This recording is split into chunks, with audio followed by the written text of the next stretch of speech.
Hello, hello. Welcome, welcome. I hope everybody had a fantastic weekend and had a great week last week. Welcome to this week's live Monday Music Motivation. Today I'm going to be talking about three cool resources that I've been kind of digging into lately that I think are very inspirational, very motivational, and can really make a difference in your practice.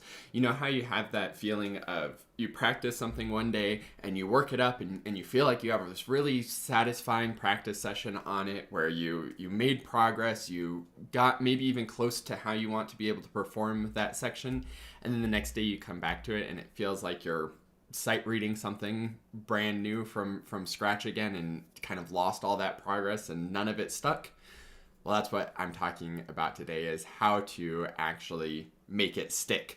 And the title of this is also the title of one of the books that I'm reading, which is Make It Stick. It's a fascinating book so far. I'm about maybe a quarter of the way through. Really fascinating, written by two researchers and then a writer. And it's a little dense with kind of scientific research and stuff, but it's very fascinating, the ways of learning. It's all about the science of learning and how to become a better learner and a more efficient and effective learner in general. So that's one thing that we'll be talking about. Another great resource is Dr. Molly Gebrian has a book that I believe is Learn Faster, Perform Better, or Perform Better, Learn Faster. I have it in the description so you can see that. Similar kind of stuff, talking about how to be more effective. The Make It Stick book is just on learning in general. Dr. Gebrian's book is specifically about music, so much more effective and has great practice plans and things like that. And also, Dr. Molly Gebrian was on the Clarinet Ninja podcast, which is a brand new podcast that just launched last week by Jay Hassler, the Clarinet Ninja.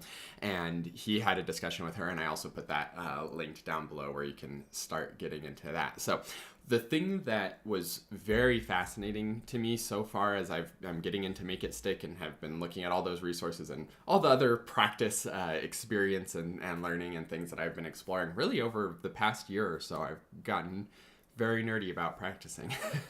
As we've gone through all this stuff, the Make It Stick starts with this idea of the testing effect, and that's kind of what I want to talk about today, is the testing effect, because it also came up in the Clarinet Ninja podcast episode too, and I think it's really fascinating, and I want to encourage you to try it out. So what it is from the book Make It Stick, they talk about a few different studies actually, but the one that was kind of most interesting to me is they took a class of school-age students, and they took their material and the researchers gave them quizzes on certain components of the material that they were learning. And they weren't high stakes quizzes, they were just quizzes to see what memory they're recalling and to test their memory. What they did is about a third of the material they quizzed on, about a third of it they just reviewed on, so they would just say, like stating the facts, kind of like rereading the text, or in our practice, just playing it just to kind of play it and see what happens with no intention behind it. And then a third of it they didn't really look at all. The control of the stuff that they didn't look at, I think if I'm remembering right, the class averaged like a C+. The reviewed material, the kind of traditional studying of going over the information again, also averaged about a C+. The material that was quizzed on averaged, I think, an A- or something like that. So significant difference between the testing group, the information that was tested on versus the information that was even reviewed. So I think it's really important for us to be applying these ideas in our practice. And Jay in the Clarinet Ninja podcast with Dr. Gebrian talks about a chemistry teacher he had who did a similar thing, who told them, pay attention in the lectures, then when you're on your way home on the bus, remember everything that you can remember. Test yourself to see what you're able to remember, and then once before bed, do it again, and you'll learn a lot better and a lot more effectively. And that's using the testing effect to get better at things. And it was really important for his chemistry teacher too. He said, don't take notes and don't study your notes. That would be just reviewing it, but testing what you actually remember and what you can pull out from your memory. So that's what I think is super important, and what I want you to try this week. You'll also notice, if we think about this, basically what we're doing is we're testing to see if we can remember something, and then having a period of forgetting, and then coming back to it and testing it to see if we can remember it. You could think about this maybe in a practice session where you perform something once in performance mode, and then maybe you set a timer for like 5 minutes or so, and then you come back and perform it again, and then maybe set the timer again for 5 minutes. Oh yeah, that's spacing that we talked about a few weeks ago. So spacing also works on this idea of the testing effect. And if you're doing your spacing and still experimenting with that, that's fantastic. Keep it up. The science says it works if you're working it properly. And I think part of that is you do kind of want to treat it as a test where you're trying to see if you can perform it well, still comfortably in control. It doesn't have to be fast. You don't want to be making a ton of mistakes or else it gets really frustrating. But having that mindset of like, okay, now I'm going to see what I remember at the drop of a hat, just pulling this out of my long-term memory immediately, rather than going kind of gently through it and just reviewing it of like, well, I guess I got to play this again, and I'll just play through it again because the timer went off. You have to add that little element of testing, so it's not just reviewing. The other way that I want you to start implementing this testing effect and this kind of spaced retrieval is actually in your thought process of kind of how you're going through things. So say you're practicing and you do your practice session, and maybe you have this really great breakthrough of like, oh man, I was never able to get that rhythm before, but now I know it's 1 and 3, and I felt the connection to the beat, and I felt good about that, and I knew where I was going with it in your practice session. That's awesome. If you don't practice that again until a day later or 2 days later or a week later at your next lesson, then you're going to completely forget it and have to refigure it out entirely from scratch.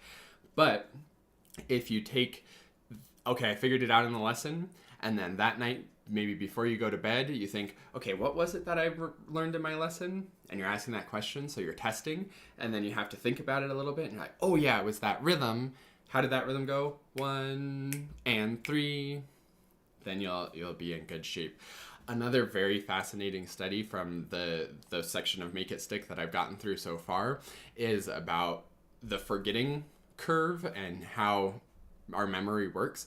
And there was relating that to testing where they took people who learned some stuff and then tested them, and they found a big drop off in the learning at first, but pretty much after the first test, the learning dropped off significantly less.